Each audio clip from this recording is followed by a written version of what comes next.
पिता परमेश्वर, हम आपका हृदय से धन्यवाद करते हैं और आपकी उपस्थिति में आकर अपने आप को समर्पित करके आपका धन्यवाद करते हैं कि हमें यह अवसर मिला है कि हम अपने पिता परमेश्वर की उपस्थिति में आ सकते हैं, ताकि हम पवित्र आत्मा के द्वारा दिए गए निर्देशों को प्राप्त करें और अपने जीवन में लागू करें, ताकि हमारा जीवन परमेश्वर की इच्छा और योजना के अनुसार जीने लायक हो, ताकि हम उसकी महिमा के पात्र बने और हमारा जीवन उसकी महिमा के योग्य हो और उसकी महिमा हमारे जीवन से, हम सब विश्वास करने वालों के जीवन से वैसी प्रकट हो जैसा परमेश्वर प्रकट करना चाहता है, ताकि परमेश्वर का नाम हम सब के जीवनों से महिमान्वित होने पाए।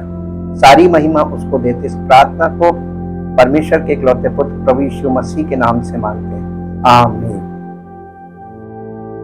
Praise the Lord. जय मसीह की। हम परमेश्वर का धन्यवाद करते हैं उसके उत्तम वचन के लिए, और ये वचन का जो प्रकाश है पवित्र आत्मा के द्वारा प्राप्त हो रहा है, इसलिए पवित्र आत्मा के लिए धन्यवाद करते हैं और प्रभु यीशु मसीह के लिए कि उसने अपने बलिदान के द्वारा सब विश्वास करने वालों के लिए परमेश्वर तक पहुंचने के लिए वो स्वयं मार्ग बना, और हम उस मार्ग को में आकर परमेश्वर का धन्यवाद करें और समर्पण करें, ताकि हम सब लोग प्रभु यीशु मसीह के द्वारा परमेश्वर तक हमारी पहुंच हो और परमेश्वर की महिमा हम सब के जीवन से प्रकट हो। जैसा कि हमने अभी तक स्टडी की, आज उसका थोड़ा सा सार लेते हैं। इसहाक का जन्म परमेश्वर की इच्छा और योजना के अनुसार हुआ था, जो कि यीशु मसीह के जन्म को दर्शाता है, जो कि सबका उद्धार करता है। मसीह में नए सिरे से जन्म होना यानी बॉर्न अगेन के बाद शरीर व आत्मा के बीच संघर्ष को एसाव यानी शरीर और याकूब जो कि आत्मा को दर्शाता है, इन दोनों का जन्म एक साथ हुआ था। जैसे कि हम जब बॉर्न अगेन होते हैं तो हमारे अंदर दो व्यक्ति हो जाते हैं, एक शरीर और एक आत्मा। अतः याकूब के वंशजों के लिए नई वाचा का सुसमाचार को दर्शाता है। अतः याकूब के वंशजों के लिए नई वाचा सुसमाचार याकूब को दिया गया था। ये जो सीढ़ी वाला दर्शन था, जो स्वप्न में उसने देखा था, ये प्रभु यीशु मसीह का सुसमाचार था कि उसके द्वारा सब लोग प्रभु यीशु मसीह के द्वारा पिता तक पहुंचेंगे। जैसे बाबुल की मीनार बनाकर लोग परमेश्वर तक पहुंच बना रहे थे, वो मनुष्य अपने प्रयास से परमेश्वर तक नहीं पहुंच सकता, बल्कि परमेश्वर मनुष्य तक पहुंच बना रहा है। सीढ़ी लगाई और ऊपर से स्वर्गदूत उतर रहे हैं। इस बात को दिखाया कि परमेश्वर मनुष्य के पास उतर कर आएगा। ये सुसमाचार था याकूब को जो दिखाया गया था, ताकि अगली जनरेशन नई वाचा के द्वारा ही परमेश्वर तक पहुंच उनकी होगी, ये उसको दिखाया गया था। जिन्हें मिस्र की गुलामी से छुड़ाने के परमेश्वर के छुटकारे के कार्य को, जो कि एक मनुष्य अर्थात मूसा के द्वारा किया गया था, आज हमारे पाप की गुलामी से छुटकारे का स्पष्ट चित्रण है, जिसे हम उद्धार या नए सिरे से जन्म प्राप्त करना कहते हैं। उद्धार प्राप्त करना नए सिरे से जन्म प्राप्त करने को ही कहते हैं। और ये पुराने नियम में दिखाया गया है कि कैसे उनको लाल समुद्र पार करके मूसा के द्वारा परमेश्वर ने उनकी जमीन बदल दी और उनका स्थान बदल दिया। जैसे कि यीशु मसीह के द्वारा विश्वास करने वालों को संसार से और शैतान के साम्राज्य से छुड़ाकर कलीसिया में ले आता। कलीसिया परमेश्वर के राज्य को दिखाता है। ये एक्चुअली मार्ग है। अब कलीसिया में आने का मतलब हम उद्धार के मार्ग में आए, ये है कलीसिया। कलीसिया का चित्रण यहां से क्लियर होता जाता है। चित्रण है जिसे हम उद्धार या नए सिरे से जन्म प्राप्त करना कहते हैं। याकूब को, जो कि धोखेबाज और झूठा व्यक्ति था, इसके बावजूद परमेश्वर उससे प्रेम करता है और उसको मसीह के द्वारा परमेश्वर तक पहुंचने के विषय में स्वप्न में दिखा देता है कि वो यीशु मसीह के द्वारा ही परमेश्वर तक पहुंचा जा सकता है। The only way to access to God the father through Jesus Christ. अब मेरे साथ एक पद पढ़िए जो आपको मिलेगा लूका रचित सुसमाचार उसका 16 अध्याय का 16 पद। फिर इसको इंग्लिश में भी पढ़ेंगे, पहले हिंदी में और फिर इंग्लिश में। व्यवस्था और भविष्यवक्ता यूहन्ना तक रहे, यूहन्ना बपतिस्मा देने वाले तक रहे।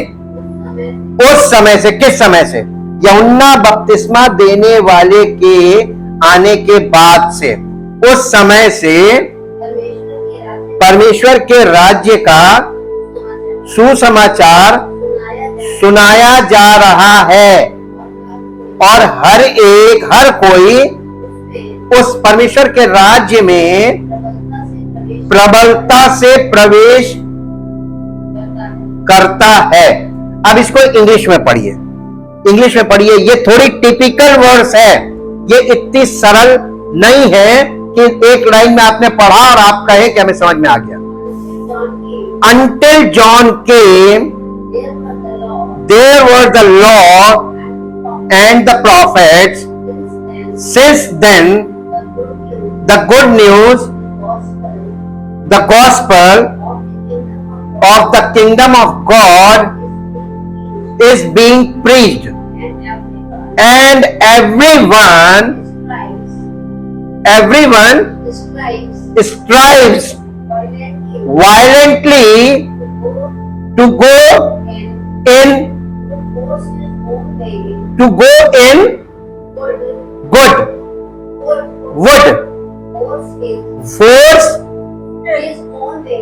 force his own way rather than God's way into it।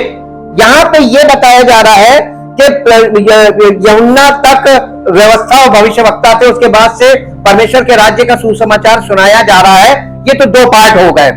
उसके बाद वो बता रहा है कि हर एक व्यक्ति उसमें प्रयास कर रहा है घुसने का अपने तरीके से, ना कि परमेश्वर के द्वारा या परमेश्वर के बनाए हुए रास्ते से या परमेश्वर के प्लान के अनुसार, परमेश्वर की योजना के अनुसार। परमेश्वर के वचन में ये सब चीजें वर्णन किया हुआ है कि किस प्रकार कोई व्यक्ति परमेश्वर के राज्य में प्रवेश कर सकता है। द ओनली वे, केवल एक ही जरिया है, और वो क्या है मालूम है?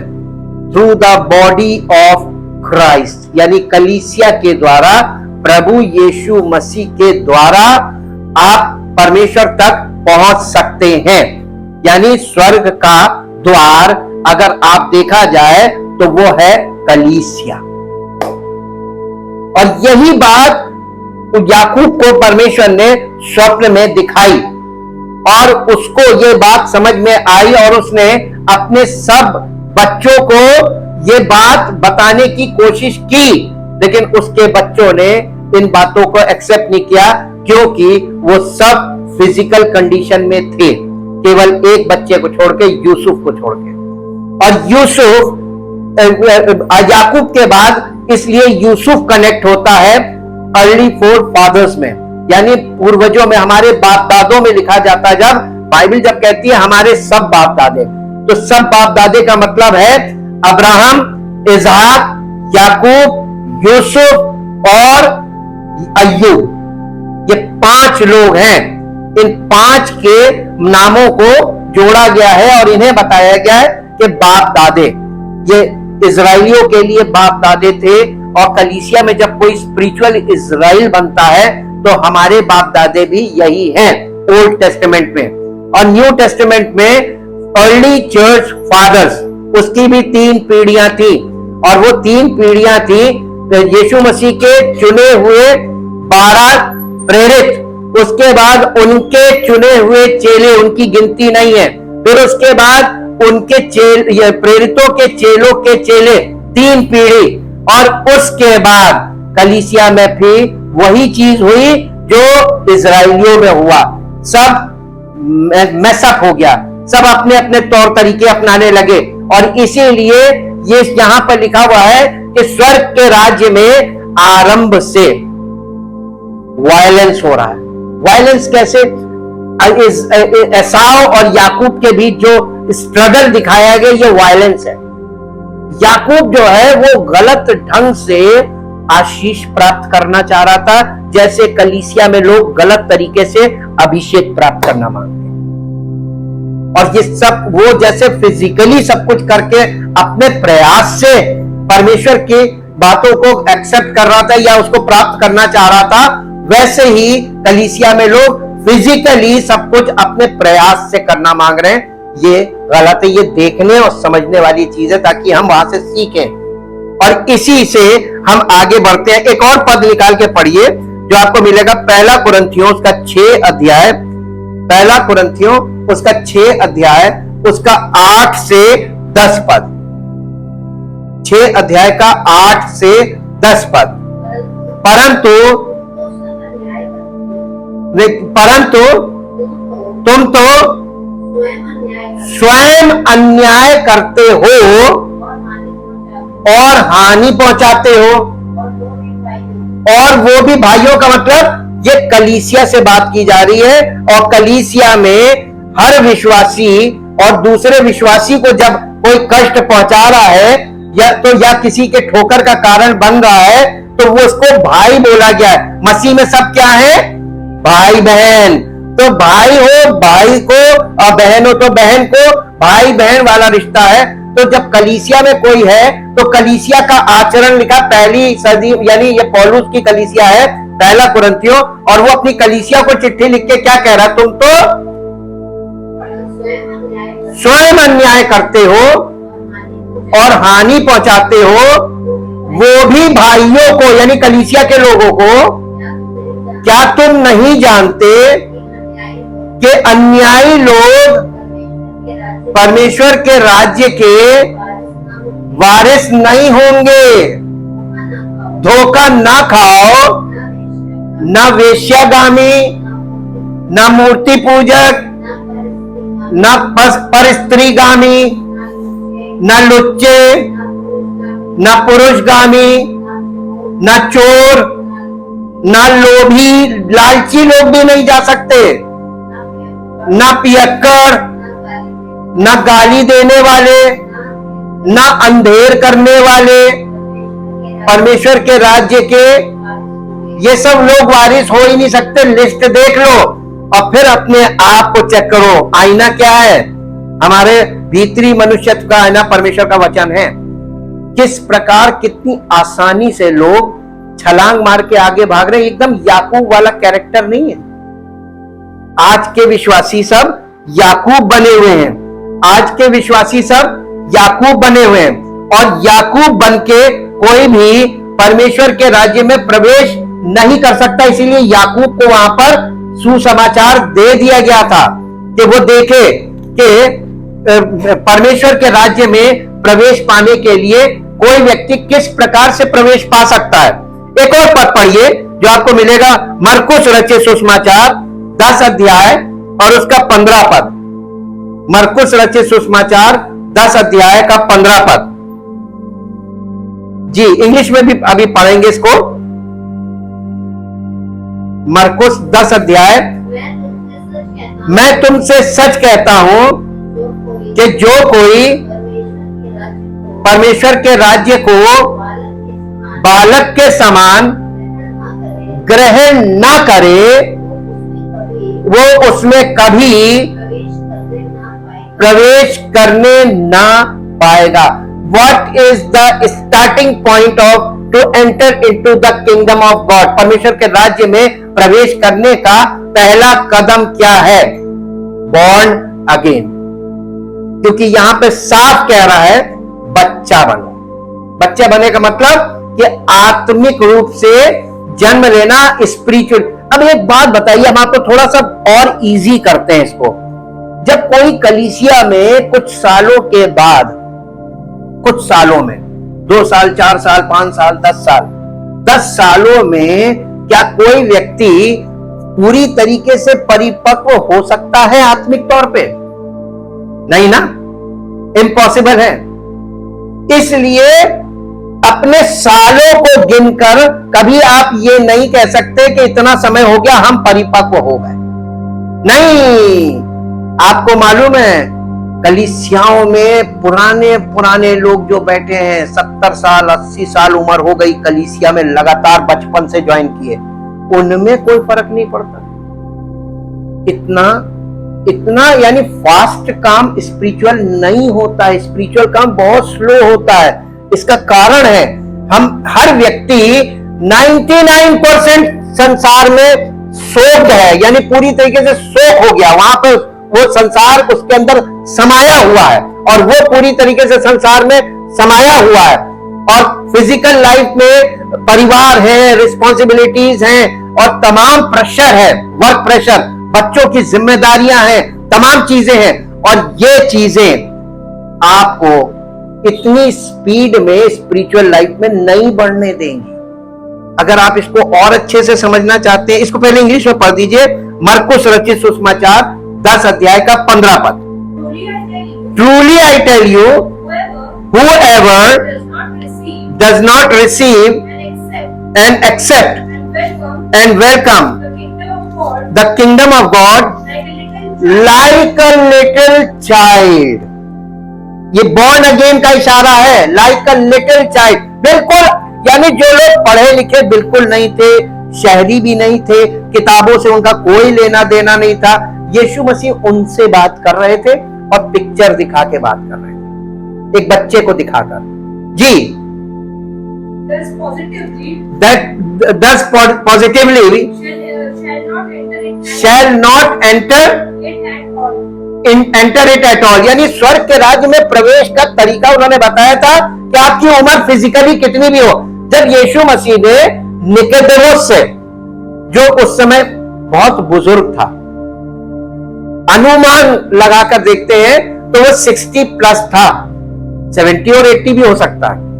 उससे जब यीशु मसीह ने कहा था कि स्वर्ग, वो यहूदियों का हेड था, उससे यीशु मसीह से पूछा था कि अनंत जीवन पाने का या स्वर्ग के राज्य में प्रवेश का क्या तरीका है। तो यीशु मसीह ने उसको मालूम क्या बोला था? जब तक कोई नए सिरे से ना जन्मे। ये बात यीशु मसीह आम आदमी से नहीं कर रहा था, ये यहूदियों के हेड से बात कर रहा था, इसलिए यहां पर उसके शब्द थे नए सिरे से जन्म। लेकिन उसके पास ये प्रश्न आया, वो आलिम फाजिल था, पुराना नियम उसको पूरा मालूम था और वो व्यवस्था को और भविष्यवाणियों की पुस्तक को, हर चीज को, he has the knowledge of the word of God, उसे परमेश्वर के वचन का पूरा ज्ञान था, इसीलिए तो यहूदियों का हेड था। सेनेड्रिन यानी 70 लोगों का जो काउंसिल था, he is the head of the council, वो उस काउंसिल का हेड था, मुखिया था। और ये यीशु मसीह के पास आके कहने लगा, तो यीशु मसीह ने जब इससे कहा कि नए सिरे से जन्म के बिना कोई स्वर्ग के राज्य को ना देख सकता ना प्रवेश कर सकता, तो इसका प्रश्न सुनिए। ये यीशु मसीह से कहने लगा, मनुष्य बूढ़ा होकर कैसे दोबारा जन्म ले सकता है? ये फिजिकल माइंड से बात कर रहा था और यीशु मसीह से ये अपने विषय में पूछ रहा था। बूढ़ा हो गया, ये स्वयं बूढ़ा था, ये अपना प्रश्न कर रहा था और यीशु मसीह ने उससे कहा, जब तक कोई जल और आत्मा से जन्म ना ले। यानी स्पिरिचुअल बर्थ को, इसको थियोलॉजिकली इसको क्लियर किया था, जिसे हम लोग ने लंबी स्टडी में समझा और देखा है। अब आप इस चीज को देखते हैं तो आप इस चीज, एक पद निकालिए जो आपको मिलेगा मत्ती रचित सुसमाचार उसका 13 अध्याय, मत्ती रचित सुसमाचार उसका 13 अध्याय और उसका पद मैं बता रहा हूं, ये पद पढ़िए, 21 पद नहीं 22 पद पढ़िए, 22 पद। जो झाड़ियों में, सुसमाचार जब झाड़ियों में बोया जाता, झाड़ी क्या चीज है? जो झाड़ियों में बोया गया वो ये है जो वचन को सुनता है पर इस संसार की चिंता और धन का धोखा, देखिए आपके ऊपर प्रेशर है, फिजिकल लाइफ में प्रेशर है और आप परमेश्वर के वचन को सुन रहे हैं और आप उस मेंटल प्रेशर में वचन को सुन रहे हैं, तो आपकी स्थिति क्या होगी?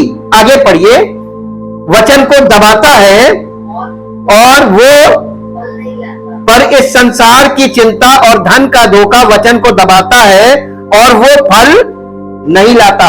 इतनी जल्दी कैसे फल आ जाएगा? कंडीशन देखिए, अपनी मेंटल स्टेटस को देखिए और मेंटल और स्पिरिचुअल को देखिए। मेंटल और स्पिरिचुअल का मतलब समझते हैं?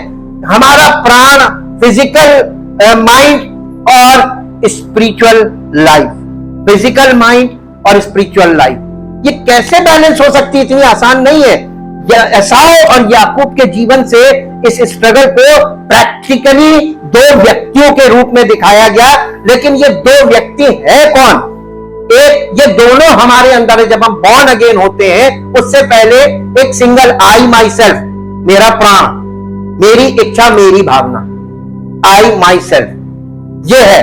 लेकिन जब हम बॉर्न अगेन होते हैं, अब हमारी आत्मा में स्पिरिट जाग गया। स्पिरिट एक पर्सन है और उसके बाद हमारा पहले से जो पुराना मनुष्य था ये एक पर्सन है। अब हमारे अंदर कितने पर्सन हो गए?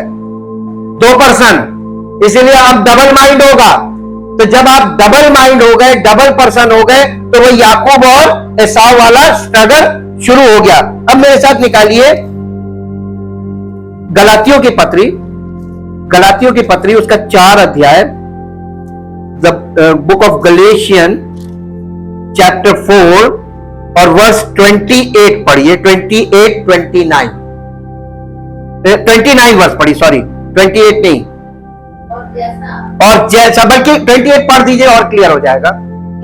हे भाइयों, हम इसहाक के समान, यानी हम बॉर्न अगेन है जैसे इसहाक, परमेश्वर की इच्छा और योजना के अंतर्गत उसका जन्म हुआ था, माता पिता के द्वारा नहीं हुआ, फिजिकल बर्थ नहीं हुआ, परमेश्वर की ओर से उसको जन्म मिला, प्रतिज्ञा है, यानी दिस इज द प्रॉमिस। परमेश्वर का प्रॉमिस हमारे जीवन में बॉर्न अगेन का है। और जब हम प्रभु यीशु मसीह के बलिदान को एक्सेप्ट करते हैं, हम बॉर्न अगेन हो जाते हैं। और ये हमारा जो जन्म है, हम इसहाक के समान प्रतिज्ञा की संतान है। We are the children of the promise, just like Isaac. आगे पढ़िए 29 पद। और जैसा, देखिए कंपैरिजन देखिए, और जैसा उस समय शरीर के अनुसार जन्मा हुआ, आत्मा के अनुसार जन्मे हुए को सताता था, वैसा ही अब भी होता है। कहां? हम सब विश्वासियों के अंदर होता है। हमारा प्राण हमारी आत्मा के खिलाफ और हमारी आत्मा हमारे प्राण के खिलाफ, बॉर्न अगेन होने के बाद। अब 2 व्यक्ति हमारे अंदर लड़ रहे हैं। ये चीज दिखाई थी कि इसहाक की पत्नी के गर्भ में दोनों बच्चे लड़ रहे हैं। ये पिक्चर्स है सब, और यही चीज यहां पर इसने, पौलुस ने क्लियर की है। जैसा उस समय था वैसे ही अब भी होता है, और ये लगातार ऐसा ही है, वैसे ही अब भी होता है। और इसके बाद इसका 30 पद पढ़ दीजिए, 30 वर्ष। हल क्या है? सॉल्यूशन। परंतु पवित्र शास्त्र क्या कहता? पवित्र शास्त्र का मतलब पुराना नियम। पुराने नियम में पीछे जाके देखिए कि पवित्र शास्त्र क्या कहता है। दासी और उसके पुत्र को, खाली पुत्र को नहीं निकालना है, दासी को और उसके पुत्र दोनों को निकाल दो अपने अंदर से। दासी को उसके पुत्र, दासी को और उसके पुत्र को निकाल दे, क्योंकि दासी का पुत्र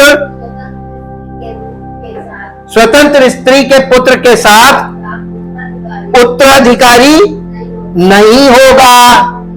इसलिए हे भाइयों, हम दासी के नहीं परंतु स्वतंत्र स्त्री की संतान हैं। अब आप इसमें कहेंगे कि ये दासी और पुत्र क्या है? देखिए, सारा और हाजिरा का उदाहरण जब आप 21 पद में आते हैं, तुम जो व्यवस्था के अधीन होना चाहते हो, मुझे बताओ क्या तुम व्यवस्था की नहीं सुनते? ये लिखा है कि अब्राहम के दो पुत्र हुए, एक दासी से और दूसरा स्वतंत्र स्त्री से। परंतु जो दासी से उत्पन्न हुआ वो शारीरिक रीति से जन्मा, और जो स्वतंत्र स्त्री से हुआ वो प्रतिज्ञा के अनुसार जन्मा। इन बातों में दृष्टांत है, ये स्त्रियां मानो दो वाचाएं। दासी का मतलब है पुरानी वाचा, और स्वतंत्र स्त्री का मतलब नई वाचा। और स्वतंत्र स्त्री का जो पुत्र है वो बॉर्न अगेन, हमारी आत्मा में जन्म आना, और दासी की संतान हमारा फिजिकल मन। तो दासी यानी हमारा पुराना स्वभाव और हमारा पुराना मनुष्यत्व, ये दासी और दासी का पुत्र है। और नई स्वतंत्र स्त्री का मतलब हमारी आत्मा और नई वाचा। ये है स्वतंत्र स्त्री और उसका पुत्र। ये दोनों चीजें हमारे अंदर है। अब इसी उसमें बगल में नीचे आप आएंगे, 5 अध्याय है, 5 अध्याय के 16 पद को पढ़िए। यहां ऊपर पवित्र आत्मा द्वारा संचालन लिखा हुआ है। पर मैं कहता हूं आत्मा के अनुसार चलो तो तुम शरीर की लालसा किसी रीति से पूरी ना करोगे, क्योंकि शरीर आत्मा के विरोध में और आत्मा शरीर के विरोध में लालसा करता। दोनों की डिजायर्स अपनी अलग अलग है। There are 2 desires, 2 persons, 2 covenant within a person. और कलीसिया में हमको आना, क्योंकि वचन जो है ना वो प्राण और आत्मा को अलग अलग करता है, शरीर को आत्मा से अलग करता है और हमें नया मनुष्य बनाता, आत्मिक मनुष्य। ये एक प्रोसेस वाला काम है, और ये परमेश्वर की आत्मा के द्वारा किया जाने वाला कार्य कोई अपने प्रयास से ये नहीं कर सकता। इसको बेटा इंग्लिश में पढ़ो, Galatians chapter 5 verse 16 and 17। But I say, walk and live habitually in the Holy Spirit, responsive to and controlled and guided by the Spirit। देखिए 3 चीजें हैं। इन द होली स्पिरिट का मतलब है रिस्पॉन्सिव टू, यानी पवित्र आत्मा को रिस्पॉन्ड करने वाला, और कंट्रोल्ड बाय, पवित्र आत्मा के नियंत्रण में पूरी तरीके से, and guided by the Holi spirit. यही 3 पॉइंट है ना जी। Then you will certainly not gratify the cravings। cravings का मतलब क्या होता है? लालसाएं, जो शरीर की लालसाएं और मन की इच्छाएं और मन की भावनाएं, ये सब क्रेविंग्स है। आपके अंदर से लालसा आती है, अंदर से कोई विचार आ रहा है, तुरंत हम उस विचार को बांटने लगते हैं। नहीं, आपके खेत में जो कुछ उगे सब काट कर आप दूसरों को नहीं दे सकते। आपको जो काट के फेंकने वाला है, घास फूस खरपतवार, उसको पहले हटाना है। कल्टीवेटेड लैंड में सीड सो करना है, और उसमें जो फल लगे वो हमारे जीवन से लोगों के लिए लाभदायक होगा जी। And desires of the flesh of human nature without God, for the desires of the flesh are opposed to the Holy Spirit। जब हमारे अंदर हम born again हो जाते हैं, उसके बाद 2 मनुष्य काम कर रहे हैं, एसाव और याकूब। अब हमारे अंदर 2 हैं, 2 persons। और आप देखिए कि किस तरीके से आपस में गुत्थम गुत्थी वहां हो रही थी, दोनों में आपस में स्ट्रगल चल रहा था। वही चीज हमारे जीवन में जब हम मसीह में आते हैं और बॉर्न अगेन होते हैं तो यही शुरू हो जाता है जी। And the desires of the spirit are opposed to the flesh godless human nature. यानी हमारा जो फ्लैश है वो गॉडलेस ह्यूमन नेचर है, पतित स्वभाव है, पतन वाला, और वो पापी स्वभाव है, और वो बहुत चतुर है, और वो किसी भी चीज को कॉपी कर सकता है। लेकिन पवित्र आत्मा ट्रुथ का आत्मा, सत्य का आत्मा है, और वो हमारे दिमागी विचारों का और हमारे शारीरिक व्यवहार का विरोध करेगा। और यही चीज हमारे अंदर एक संघर्ष शुरू होता है स्पिरिचुअल लाइफ में। यही तो स्ट्रगल है। कोई व्यक्ति इस स्ट्रगल में जब तक वो जयवंत नहीं होगा, आत्मा में जयवंत नहीं होगा अपने ही प्राणों के विरुद्ध, तब तक वो परमेश्वर के राज्य में प्रवेश नहीं कर सकता। अब आपको पता चला। इसीलिए याकूब जब ये कर रहा था स्ट्रगल, तब परमेश्वर की ओर से उसको दर्शन दिया गया था कि ये पत्थर दिखाया गया। तो देखिए, बाबुल की मीनार ईंटों से बनाई जा रही थी, लेकिन परमेश्वर तक पहुंचने का जो रास्ता था वो परमेश्वर ने दिखाया। सीढ़ी का मतलब उस पे स्वर्गदूत उतर रहे हैं, चढ़ रहे हैं। इसका मतलब परमेश्वर की ओर से पुत्र आएगा और वो तुमको स्वर्ग के राज्य के लिए, अब तुम्हारे लिए स्वर्ग के राज्य में ले जाने के लिए सब कुछ पूरा करेगा। ये पहला पार्ट है।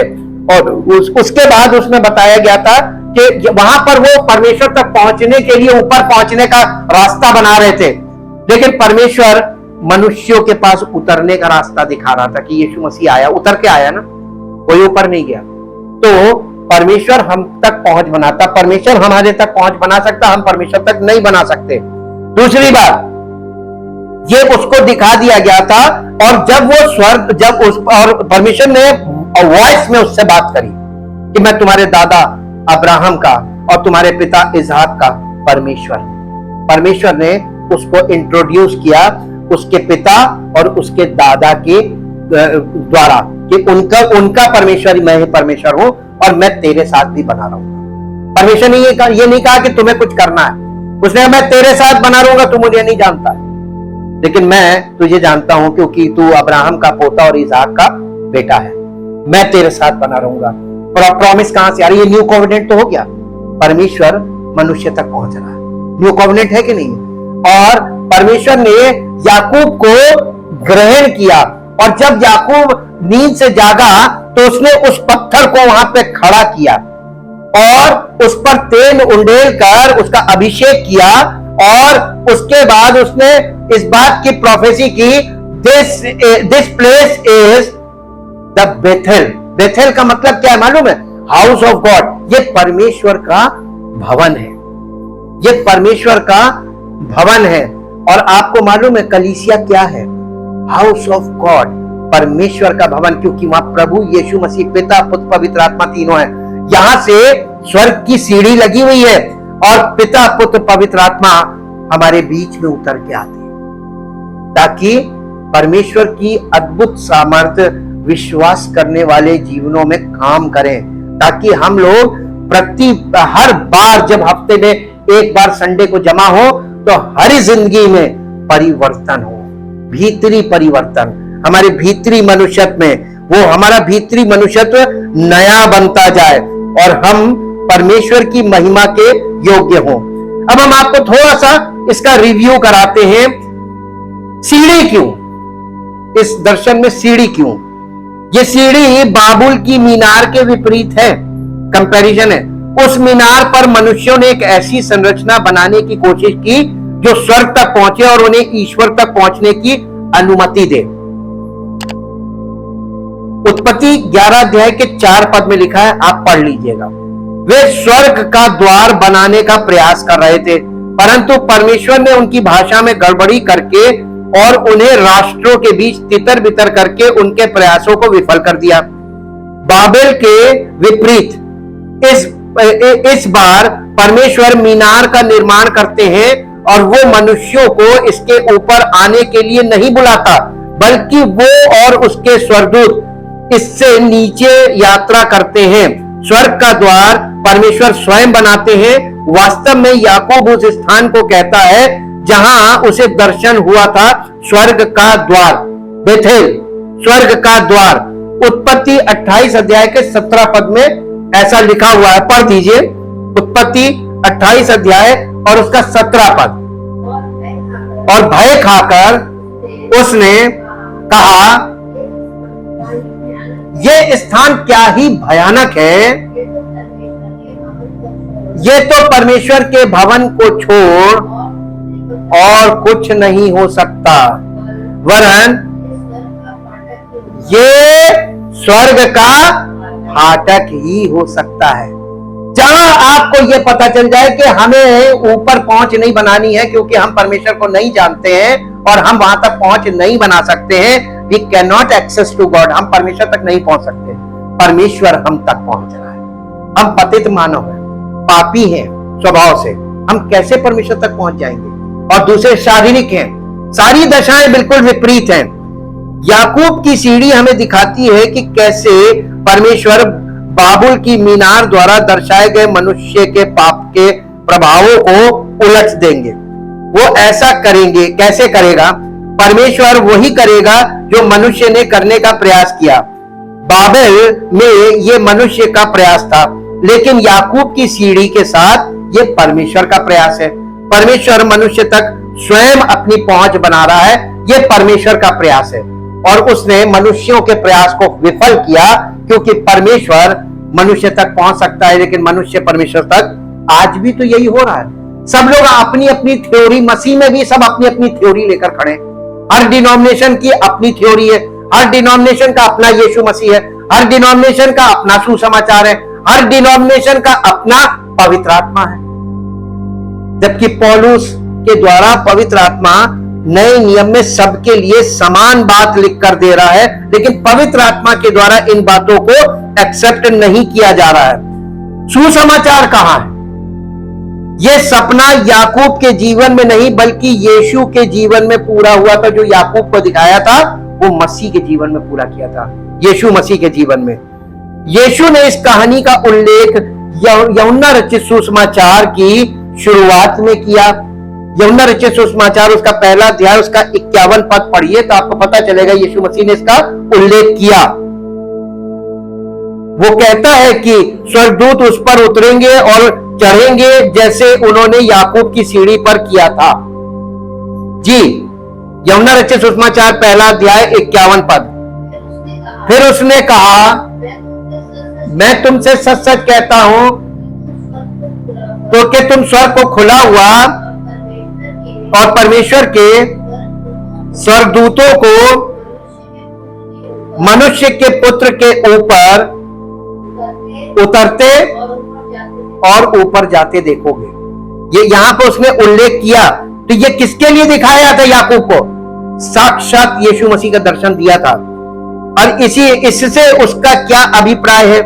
उसका मतलब यह है कि वो वही है जो पृथ्वी को स्वर्ग से जोड़ता है। तो फिर ये कितना उचित है कि बाद में यूहन्ना के सुसमाचार में यीशु ने स्वयं को द्वार कहा। 10 अध्याय के 9 पद में उसने कहा था, द्वार में हूं। यीशु ने ईश्वर तक पहुंचने का रास्ता खोल दिया, और इसीलिए 14 अध्याय में जाकर 6ठे पद में उसने कहा, मार्ग, सत्य और जीवन मैं ही। आपको प्रयास करने को बोला है कि उसमें बने रहने को बोला है। ईश्वर तक पहुंचने का मतलब अच्छे कार्यों और प्रयासों का इतना बड़ा टावर बनाना नहीं है कि आप वहां पहुंच सके जहां वो है।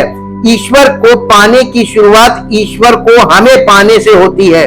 वो सीढ़ी से नीचे आता है, उसने इसे पूरी तरह से यीशु में किया।